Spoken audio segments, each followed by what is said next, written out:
Assalamualaikum warahmatullahi wabarakatuh. Innal hamdalillah nahmaduhu wa nasta'inuhu wa nastahdihi wa nastaghfiruh wa natawakkalu alayhi wa na'udzu billahi min shururi anfusina wa min sayyiati a'malina. Man yahdihillahu fala mudilla lahu wa man yudlilhu fala hadiya lahu. Asyhadu an la ilaha illallah wahdahu la syarika lah wa asyhadu anna Muhammadan abduhu wa rasuluh. Allahumma salli wa sallim wa barik ala sayyidina maulana Muhammad wa ala alihi wa sahbihi ajma'in. Qala rabbi shrah li sadri wa yassir li amri wa hlul 'uqdatam min lisani yafqahu qawli. Allahumma yassir lana wa la tu'assir alaina rabbi tammi bil khairi karim amma ba'd. Hormati tembusi masjid kita, semulakan Tuan Imam, barisan ahli taqwa masjid dan seterusnya, para jemaah muslimin dan muslimat, hadirin hadirat dan rahmati dikasihi oleh Allah Subhanahu wa taala. Alhamdulillah, puji dan syukur sama apa yang kita dapat kepada Allah taala, dengan izin rahmatnya dapat saya bersama-sama dengan tuan-tuan dan puan-puan sekalian dalam kuliah Maghrib insya-Allah bagi memenuhi slot pada malam ini. Mudah-mudahan ianya memberikan ilmu dan juga menambahkan khazanah pengetahuan kita tentang agama Allah Subhanahu Wa Taala yang telah pun kita anuti turun-temurun dan telah pun kita memahami sebahagian besar daripadanya, dan kita dituntut supaya terus menambah ilmu, kerana ilmu ini tak pernah cukup sebenarnya, ya.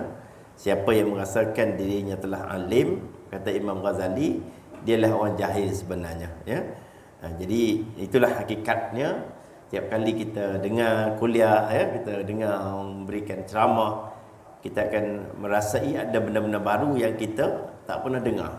Jadi mudah-mudahan pada malam ini juga sama-sama kita menerokai khazanah ilmu dalam subjek yang telah pun diwar-war kepada tuan-tuan, itulah tadabbur ayat-ayat Al-Quran, khususnya kita tumpukan kepada ayat-ayat lazim, ya. Jadi ayat lazim yang paling lazim sekali kita baca ialah Al-Fatihah. Fatihah paling lazim. Lazim artinya kita biasa baca, memang kena baca. Al-Fatihah, ya. Fatihah ini ialah satu rukun daripada rukun solat, ya, rukun solat. Kita dah tahu dah semua tu. Oleh kerana dia rukun, maka kita dikehendaki baca 17 kali sehari.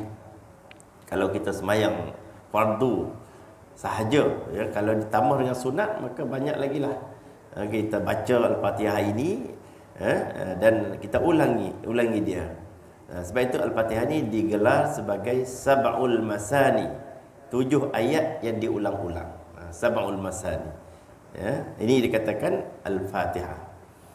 Dalam kuliah yang lalu saya telah mentadabburkan sedikit daripadanya, daripada Alhamdulillah, daripada Bismillah sampai kepada ayat Maliki Yaumiddin, ya, Maliki Yaumiddin. Jadi kalau kita ambil sikit flashbacknya ke belakang itu, dengan Bismillah itu, dengan nama Allah yang Maha Pemurah lagi Penyayang, segala puji bagi Allah Tuhan semesta alam. Kalau boleh kita baca tu, kita ingat gitu tuan-tuan dan puan-puan sekalian. Dapat yang tu kan dalam hati kita tu. Pertama kali kita jadi makmum, ketika mana kita jadi makmum, duk tunggu tu imam baca tuan-tuan, jadi hati kita ni kan kita dapat tahu makna Al-Fatihah ni tuan-tuan. Jadi dia boleh jaga sikit hati kita tu daripada dia melilau menjelajah sampai ke bilion, kan, sampai supermarket, sampai pergi kepada ekosif, bagaimana sampai ke Lukut tu, kan, sampai ke Seremban boleh pergi. Imam duk baca, kita pun duk buat cara kayang cara kita, ya. Jadi sebahagian daripada cara nak menjaga hati ni tuan-tuan, kita pegang hati kita dengan makna-makna bacaan yang kita dengar imam baca. Jadi Fatihah ni sudah tentu tahu, waktu imam baca Fatihah kita diam. Kita tak boleh buat apa-apa, kita diam. Paling tinggi pun kita baca doa iftitah. Wajjahtu wajhal ladzi fataras samawati wal ardh. Habis Fatihah, doa iftitah, kita pun tunggulah tu imam habiskan Fatihahnya. Jadi alangkah cantiknya kalau tiap-tiap ayat yang dibaca oleh imam kita dapat ikut dengan hati kita dari segi maknanya.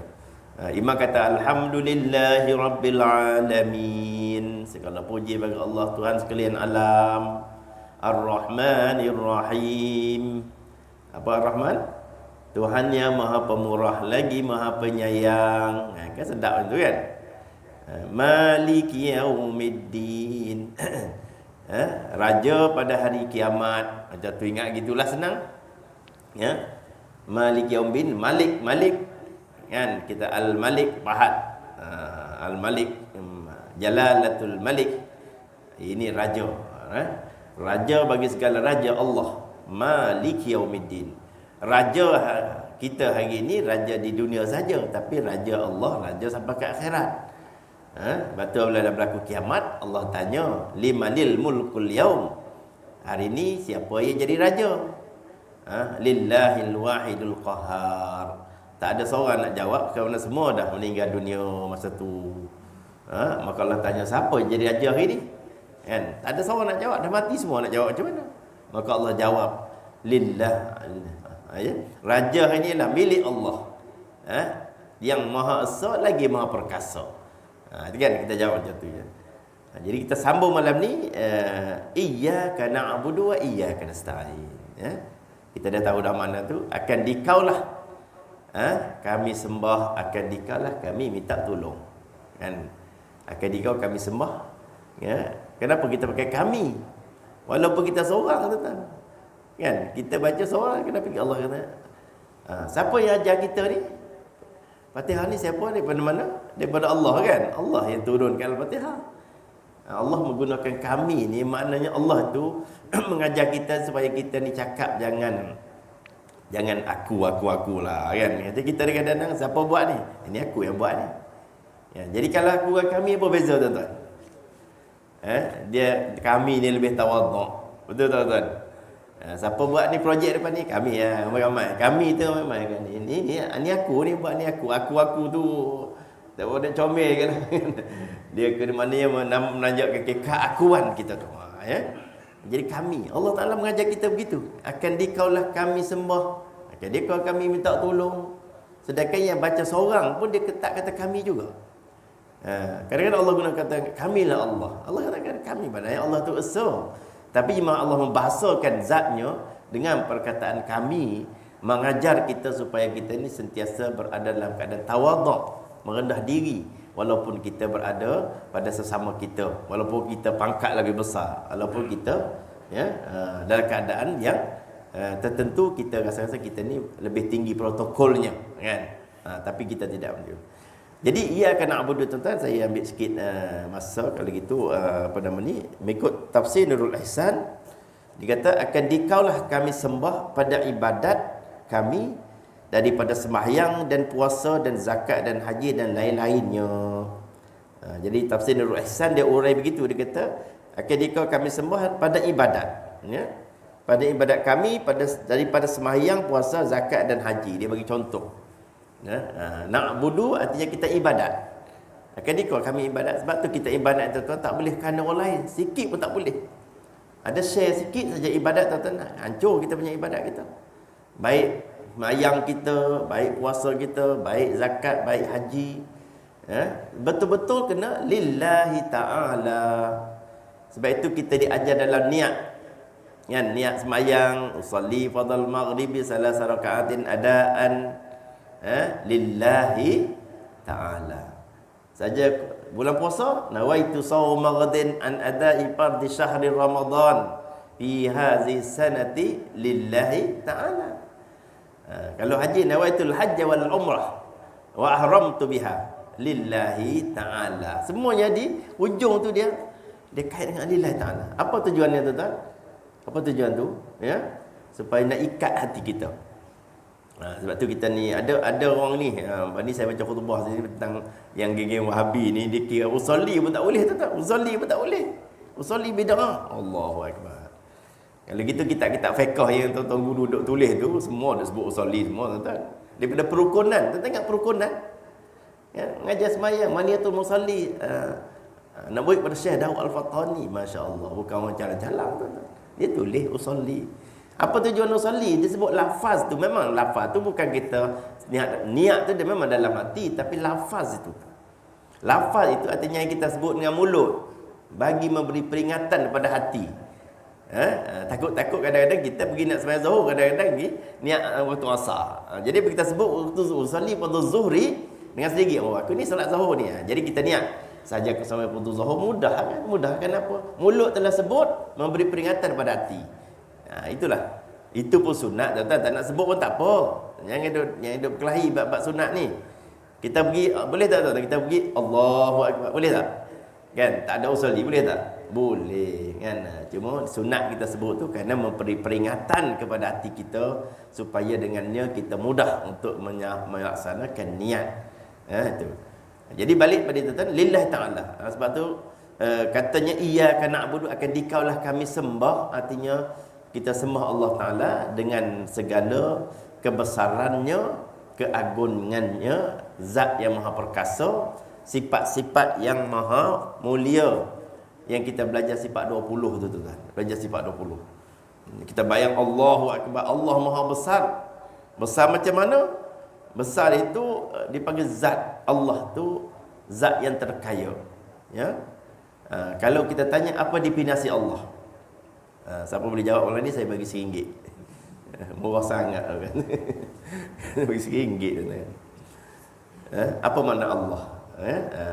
Dalam kitab-kitab baru dia tak sebut. Kata tuan mengaji kitab pondok, kitab kuning dia sebut definisi Allah, iaitu suatu zat yang terkaya, yang tidak berhajat kepada makhluk, sedangkan makhluklah berhajat kepadanya. Boleh ingat tak alam ni tu agak? Kan? Saya ni tak suka ceramah, saya mengajar.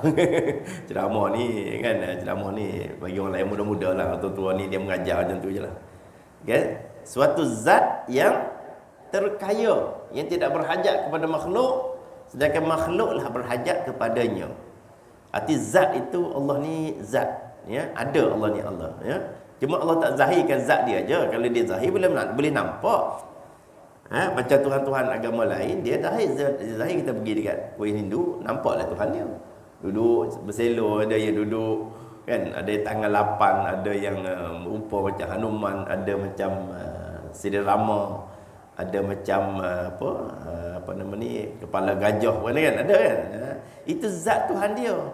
Sebab dia buat itu, dia visual kan, dia gambarkan Tuhan-Tuhan itu, sedangkan itu adalah gambaran dia, visual dia, agak-agak Tuhan Brahma, Tuhan Vishnu, Tuhan Murugan, Tuhan Siva ni beginilah, ya. Lalu dia buat patung, akhirnya dia sembah itulah, ya. Akhirnya dia sembah patung tu. Tuhan kita zat juga, tapi Allah tak zahirkan zatnya, ya. Allah tak zahirkan zatnya di dunia, kita tak boleh tengok. Allah tak izinkan sehingga Nabi Allah Musa AS satu hari minta untuk melihat zat Allah. Dalam Al-Quran Allah Ta'ala sebut, Rabbi arini anzur ilaik, wahai Tuhanku, bagi peluang aku nak tengok kau sekali. Ya, Tuhan kata lan tarani, kamu tak boleh tengok aku wahai Musa. Walakin unzur ilal jabal, tetapi kamu tengok bukit lah. Kalau kamu nak uji kuasa aku ni, kau tengok bukit Tursina tu. Nabi Musa duduk sebelah bukit. Fa ini istaqarra makanahu fasawfa tarani. Kalau bukit boleh teguh dalam kedudukannya, aku boleh tengoklah aku. Mana kita ni tak ada daya upaya untuk berhadapan dengan zat Allah yang maha kaya, maha perkasa, tuan-tuan. Apa jadi? Falamma tajalla rabbuhu lil jabali ja'alahu dakka wa kharra Musa sa'iqa. Apabila Allah Ta'ala menzahirkan sedikit zatnya kepada bukit tu, ya. Jadi apa jadi? Hancur bukit tu. Hancur bukit. Nabi Musa pengsan. Walamma afaqa, apabila dia sedar daripada pengsan dia bertabat. Inni tubtu ilaikal an. Aku dah taubat, aku tak mau lagi nak minta tengok zat. Kerana zat Allah tu terlalu berkuasa sangat. Kalau dia buka kita bukit sebesar bukit boleh terpelanting hancur.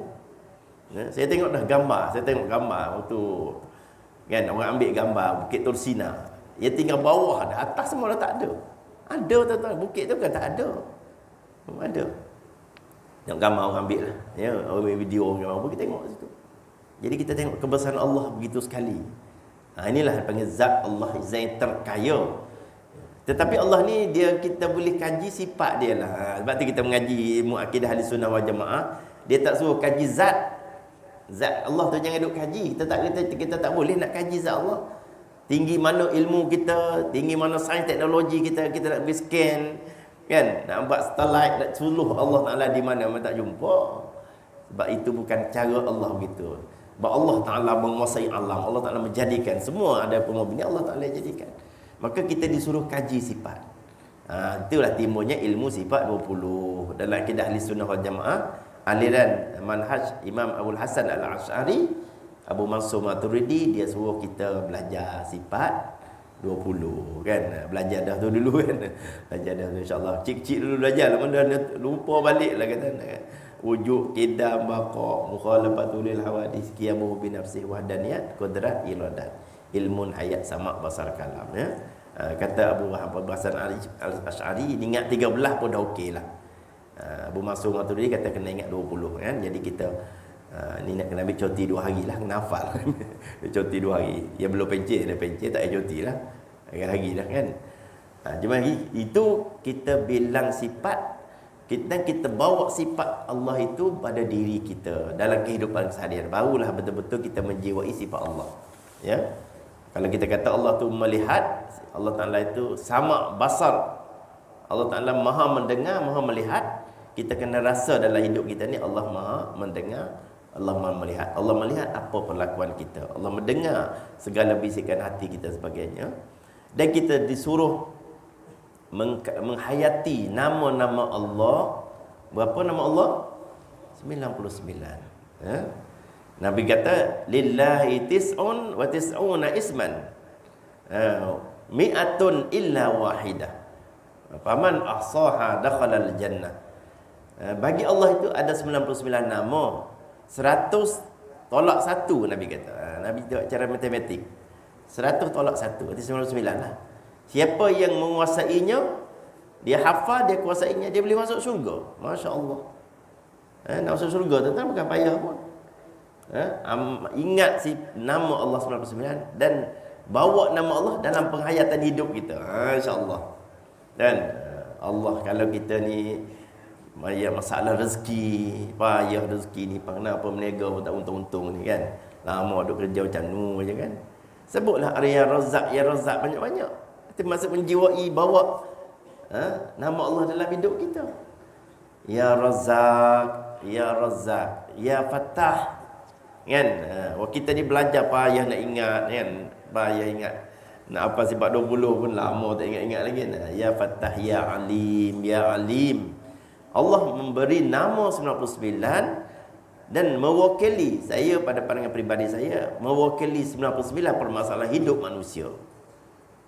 Apa saja kita nak, Allah dah sedia nama dia. Kau seru je lah nama tu kan? Ya Qawi, Ya Matin. Wahai Tuhan yang Maha Perkasa, bagi orang yang nak bekerja kuat, nak naik gunung ke, nak pajak pokok sebagainya kan, ada Allah Ta'ala siap namanya yang kuat-kuat tu. Ya Qawi, Ya Aziz, Ya Matin, Ya Qahhar kan? Dan pada masa sama kita nak Allah Ta'ala tu berlemah lembut dengan kita, jangan turun bala walaupun kita ni buat maksiat. Ya Latif, Ya Latif. Tu yang sebut tu Ya Latif, Ya Latif tu kan.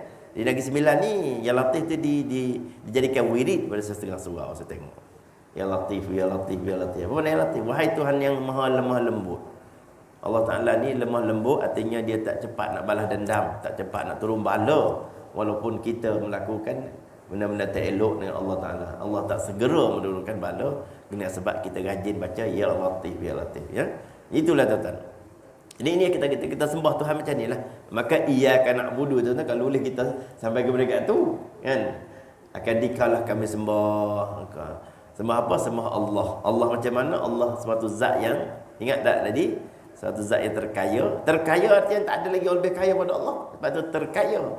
Ulama memberi definisi Allah itu terkaya. Maknanya dalam kampung ni contohnya kita katakan siapa yang terkaya sekali. Kan? Haji Razi umpama contoh kan, dia terkaya kan. Dia ada lagi orang kaya pada dia kan. Ada lagi orang lebih kan. Siapa sekarang ni yang paling kaya di Malaysia kan? Banyaknya Cahaya Nur Alik lah, yang senarai 1 sampai 8 tu. Depa lah kuasai. Kalau ada Said Muhtar Al-Bukhari, kadang-kadang dah umur yang ke-13 dah kan. Macam mana? Robert Cook, token gula kan, token gula kaya. Sebab orang beli gula hari kan, kita kena kecil manis dia kaya. Kan? Kita kena kecil manis dia kaya raya kan. Bill Gates yang buat tu Microsoft kan dululah. Dia kan ni dia tak jana, dia jatuh nombor berapa dah kan. Ada lagi orang kaya pada dia lagi ya, masya-Allah. Tapi Allah terkaya sebab Allah memiliki langit dan bumi kan. Kaya kita tak boleh beli langit, tak boleh beli bumi. Nak beli pulau sebiji pun tuan-tuan tak boleh. Masya-Allah, itulah yang kemudian yang tidak berhajat kepada makhluk. Allah berhajat tak pada kita? Tak. Kita, sebab tu kita sebut wa iyyaka nasta'in. Akan dikali Allah kami minta tolong. Minta tolong kita dengan Allah ini tuan-tuan. Kita disuruh minta tolong dengan Allah. Ada masalah minta tolong Allah dulu. Ya, baru minta tolong manusia. Cuba amal fisik tu tuan-tuan insya-Allah. Baik duit ke, baik masalah hidup ke, ya. Ataupun tidak jadi seiringkan. Sebab tu kalau kita ada hajat, ada hajat sesuatu, Allah Nabi suruh kita sembahyang 2 rakaat. Itu timur sembahyang hajat tu. Ya, bila kamu ada hajat dengan Allah maka sembahyang 2 rakaat. Mintalah pada Allah. Minta pada Allah Taala. Bila kita minta, insya-Allah Allah Taala akan berikan ya. Ud'uni astajib lakum. Mintalah padaku nescaya aku akan perkenankan bagi kamu ya. Jadi ia akan na'budun dan tuan konsep ibadat lah, konsep ibadat. Jadi sebut sini contoh sembahyang ya, puasa dan zakat dan haji ya. Sebab itu saya waktu belajar ambil master dulu, ada seorang padri daripada Korea, dia ambil PhD dia buat kajian suratul Fatihah. Saya pelik juga. Seorang padri daripada Korea, dia belajar di University of Wales sekali lah. Saya buat master, dia buat PhD masa tu. Dia buat konsep perbandingan di antara konsep ibadat dalam agama Kristian dengan ibadat dalam Islam. Dia kaji surah Al-Fatihah je tuan-tuan. Buat PhD. Nama Dania dia. Korea, orang Korea. Pergi buat PhD. Saya kata pelik. Saya pun apa? Awak kaji apa kan? Dia pun cuba dia cuba dakwah saya lah kan. Dia bagi buku tu buku ni kan. Dia tak tahu siapa saya sebenarnya, atas belakang kita tahu kita ni ustaz kan. Kita begitu saja nak cari pengalaman semua. Tapi sebenarnya orang putih ni orang barat, orang Kristian ni dia kaji Al-Quran ni tuan. Dia kaji ayat-ayat Quran. Sebab dia jumpa ada benda-benda dia. Jadi kenapa orang dia akan kaji kenapa orang dalam Fatihah ni, surah Fatihah ni orang baca pada setiap solat. Dia tahu sebab orang talis barat ni, orang talis baik barat baik timur yang mengkaji tentang Islam tapi dia tak masuk Islam. Sebab apa? Dia kaji tak ikhlas. Dia kaji tak ikhlas. Kalau dia kaji ikhlas, insya-Allah dia masuk Islam. Kan? Pernah tak cerita pada tuan-tuan sini, ada seorang padri daripada seorang padri, dia 13 tahun menjadi padri di Vatican City, Rome. Dia orang Penang. Dia orang Penang, dia India, ya. Dia dihantar oleh gereja ke Jerman belajar Kristian 6 tahun. Kemudian oleh kerana dia ni murid cemerlang, dihantar ke Vatican City, Rome. Di bawah Pope Paul II masa tu. Oh, dia belajar, dia 13 tahun jadi padri, dah bertaraf mang, ya. Mang ni dah boleh mengampun dosa orang. Dia padri, dia macam ustaz kita tuan-tuan datang jumpa saya. Tu boleh tak ampun dosa saya, minta maaf saya, betul boleh minta ampun dosa kan. Dosa saya bukan saya minta ampun dengan Allah. Dia panggil forgiver of sin, pengampun dosa kan. Apabila bertaraf mang, dia paling tinggi dipanggil Pope kan, Pope Paul II, Pope Benedict. Pope Benedict daripada Jerman ya. Jadi bawah tu dipanggil cardinal, dia panggil bishop, bawah pada bishop tu memang. Yang bawah tu dia panggil father kan, dia tu yang duduk di gereja tu. Jadi si kawan saya tu dia masuk Islam akhirnya cerita itu tuan. Dia 13 tahun. Dia dihantar ke London untuk mengkaji Al-Quran. Daripada Vatican City dihantar ke London. Awak pergi London, awak tengok Al-Quran tu, awak kaji, tengok kan. Tetapi dia ingat agama Kristian tu agama yang betul. Dapat bila Pop ni suruh dia pergi ke London mengkaji Al-Quran, dia ingat dia kaji betul lah. Tapi dengan misi untuk mencari kelemahan Al-Quran lah. Carilah mana cacat celahnya Quran tu. Jadi nanti kita gunakan benda tu untuk berlawan, masuk dalam media sosial ke, ya, tujuan itulah. Tetapi oleh kerana hatinya masih lagi terbuka, hatinya ni maknanya dia ni betul-betul nak cari benar, nak cari agama yang benar, tapi dia masuk lorong yang salah. Maka kaji tu, akhirnya dia tak nampak, dia tak jumpa satu benda pun yang dalam salah dalam Al-Quran tu. Makin kaji makin betul, makin kaji makin menarik. Kalamnya Masya Allah, ayatnya begitu mendalam, begitu cantik, maknanya begitu mendalam. Al-Quran kalam Allah. Dan dia tak puas hati, dia daripada London dia berpindah ke Birmingham, tempat komuniti Islam yang ramai. Di Birmingham tu ramai komuniti Islam lah. Tapi banyakkan dia pada golongan India Muslim dengan Pakistan, Afghanistan, ya. So dia nak tengok sendiri daripada Al-Quran yang cakap macam ni, orang Islam pula macam mana. Aku nak pergi tengok sendiri dengan mata kepala aku. Dia pergi duduk dalam komuniti Islam. Dia tengok Islam ni tak adalah sebagaimana digambarkan, ganasnya kan, berkelahi sama sendiri ke, kecuali ada orang lain yang buat hal lah. Ada orang cocok sana cocok lagi, sebab tu kita berkelahi, ya. Jadi tengok orang Islam ni paling banyak ibadat. Paling banyak ibadat orang Islam lah tuan. 5 kali sehari kita semayang. Berulang-alik tuan-tuan, kaki masjid, kaki surau ni.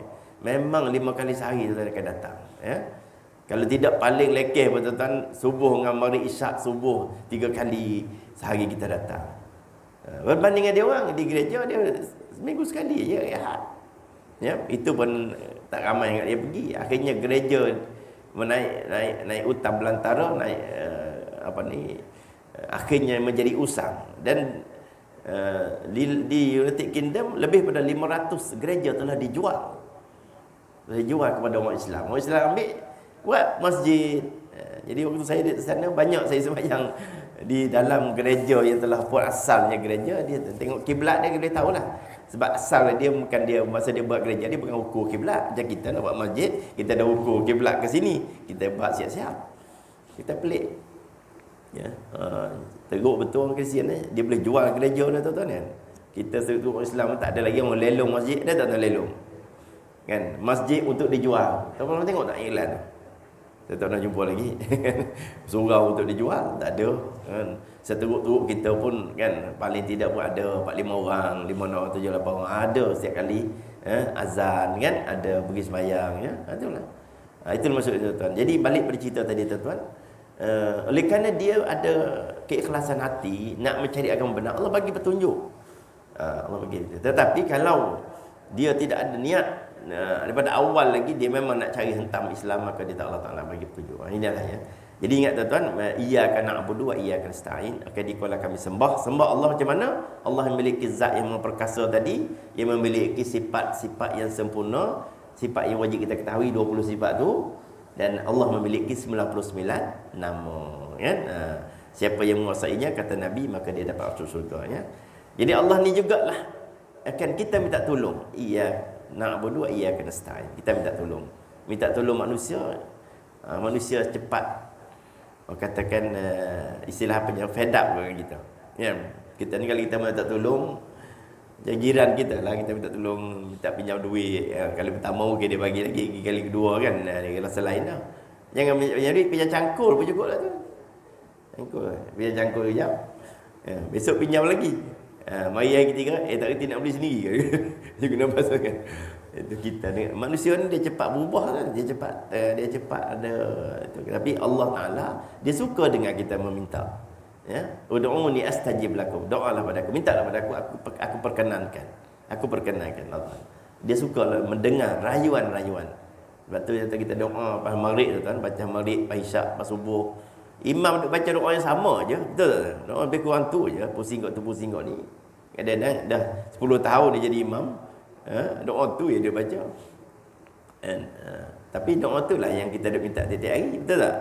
Apa yang dia Allah, apa ni? Rabbana taqabbal minna salatana tammah. Ya Allah, terimakanlah sembahyang kami semua sekali. Sebab apa? Kita minta Allah Ta'ala terima sembahyang kita. Waghfir lana dzunubana ammah. Dan ampunkanlah dosa kami semuanya. Wala tu'azibna yaumal qiyamah. Jangan azab kami pada hari kiamat. innaka la tukhliful mi'ad, sesungguhnya engkau tidak melupai janji, kan? Allah makhtim lana bi husnil khatimah, ya Allah matikanlah aku dalam husnul khatimah. Allahumma ahyina bil iman wa amitna bil iman, gitu doa. Ya Allah, hidupkanlah aku dengan iman, matikanlah aku dengan iman. Wahsyurna bil iman, dan himpunlah kami di pada mahsyar besok dengan iman. Sebab orang yang berhimpun di pada mahsyar dengan iman sahajalah yang akan dapat terselamat dia daripada kemurkaan Allah dan terselamat daripada azab neraka Allah. Maka semuanya tu, ya. Maka kita doa-doa tu tiap hari tu doa tu lah. Cuma terkadang Datuk Imam yang nakal tu dia doa pelik-pelik, ada makmum doa dengan dia doa bahasa Arab. Kan? Makmum pun amin amin, ya. Dia kata apa? Bagilah aku kahwin seorang lagi. Makmum pun amin amin, kan. Makmum tak tahu makna. Akhirnya Datuk Imam kahwin dua. Datuk Imam sini ada berani, kan? Saya tak berani. Bukan takut bini, bini menakutkan. Oh, tu lagi hana gitu. Jadi itulah. Habis kita tuan, kemudian habis cerita ia akan abudu ni, konsep isti'anah lah. Konsep kita minta tolong dengan Allah, ya, isti'anah, minta tolong. Minta tolong dengan manusia boleh sementara manusia masih hidup. Apabila manusia telah meninggal dunia, dah tak boleh dah nak pergi dekat kubur walaupun dia wali Allah. Mengikut jumhur ulama, walaupun dia wali Allah, kita tak boleh lagi nak minta tolong. Walaupun dia sebab tu kita pergi kat kubur-kubur wali pun ulama marah, ulama menghalang supaya ini, sebab walaupun dia wali, dia tetap hamba, dia tetap hamba Allah, dia tak ada daya upaya dah. Waktu dia hidup, bolehlah kita minta tolong dia. Kita tolong dia doa, macam kita kata kita nak buat kenduri, kita nak buat doa selamat. Itu dia kita pergi minta tuan guru, kan, ustaz. Kita minta tuan imam, kita tolong doa bagi pihak kita. Boleh ke tak boleh, tuan-tuan? Boleh. Sebab imam masih hidup, tuan guru masih hidup. Kenapa kita minta tolong dia? Kenapa kita sendiri tak boleh doa ke? Kita doa juga, tapi kita tak nak confident dengan doa kita, kan. Kita rasa tuan guru ni lebih rapat dengan Allah. Macam orang dekat nak istana lah, tuan-tuan. Ibarat gitulah. Orang tuan guru, alim ulama ni ibarat kata dia ni orang yang rapat dengan sultan. Jadi kita nak minta sesuatu dengan sultan, kita kena masuk dengan dia, melalui orang dia lah. Kita ni sultan, tengok sultan jauh tu, berani tuan nak pergi tengok minta. Tuanku bagi duit RM1, kan. Tak berani tuan. Kita tak ada duit macam mana kita tak akan pergi jumpa agung, kan. Tuanku bagi duit patik, bagi beli gula, dia tak ada gula kat rumah ni. Beras dah habis. Berani? Kan? Orang kampung sawah berani tak? Kan? Tak berani tak? Tapi kita masuk melalui saluran dia. Sebab tu kita jumpa Datuk Paduka Maharaja Lela, kan. Tu macam gitulah ibarat perbandingan, ya tuan-tuan. Kita minta ustaz kita, tuan guru kita, imam-imam kita minta doa untuk anak kita sebagainya, doa selamat, kerana kita meyakini kita rasakan mereka ini lebih hampir, ya. Tapi doa sendiri adalah yang terbaik. Doa sendiri yang terbaik. Sebab kita ni, konsep kita ni, Allah Ta'ala di mana-mana Allah Ta'ala sedang mendengar apa yang kita nak perhatikan, ya. Apa yang kita mohon, Allah Ta'ala mahu mendengar.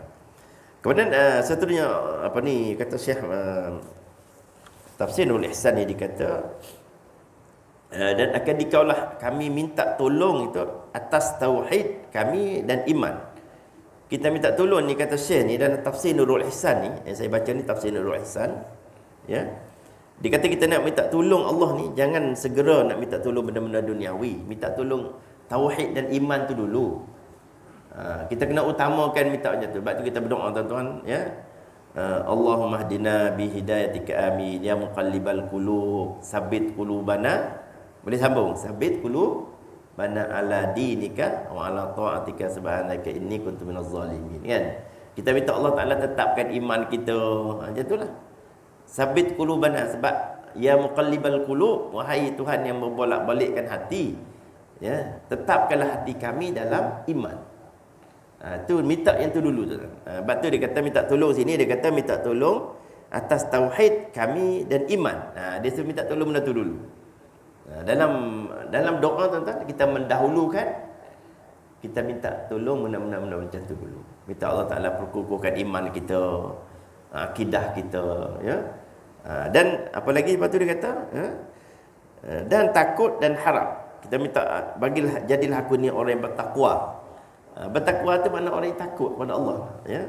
Dan juga orang yang berharap dengan segala kurniaan dan anugerah Allah Subhanahu wa taala.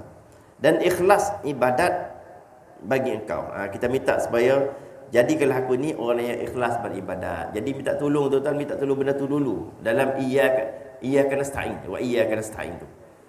Kita niat-niat begitu tuan. Jangan kita bayang minta tolong tu minta benda-benda duniawi. Duniawi tu boleh juga, tapi kemudian yang dulu kan dengan urusan ukhrawi dulu, iaitu soal tauhid, akidah, iman, takwa, dan ikhlas dan ibadatnya. Ikhlas ibadat bagi engkau. Ada maksud insya-Allah.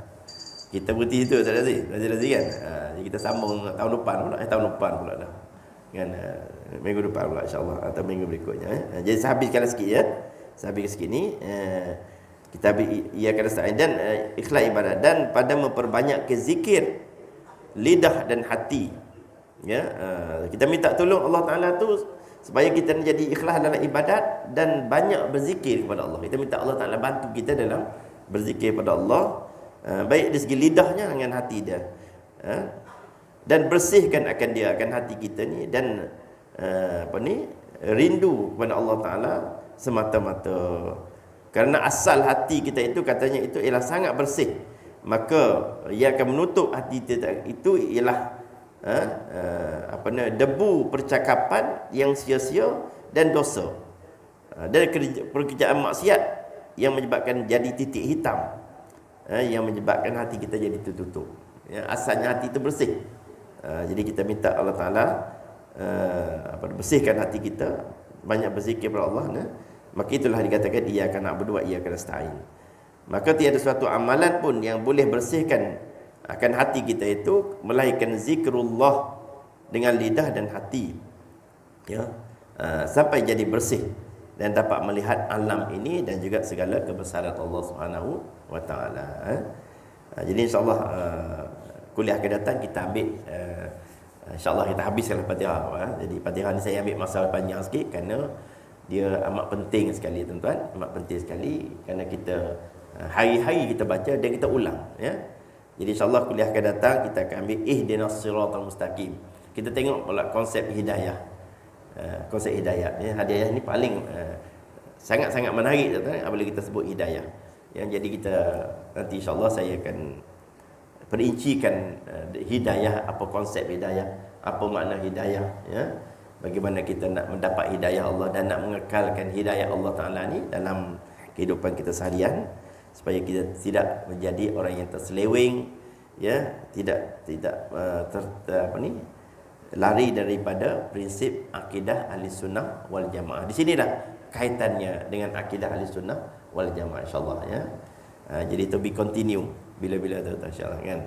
Jadi nanti beritahulah saya ni jadual saya ni tak apa nak ni lah, tak apa nak konsisten. Ya, patutnya dah janji je nanti tu minggu pertama, minggu ketiga. Tapi ada saja program. Dah pencen pun ada lagi, sibuk jugalah kan tuan-tuan, sibuk. Walaupun insya-Allah selagi saya lapang insya-Allah saya datang untuk sama-sama kita bermuzakarah, menambahkan ilmu.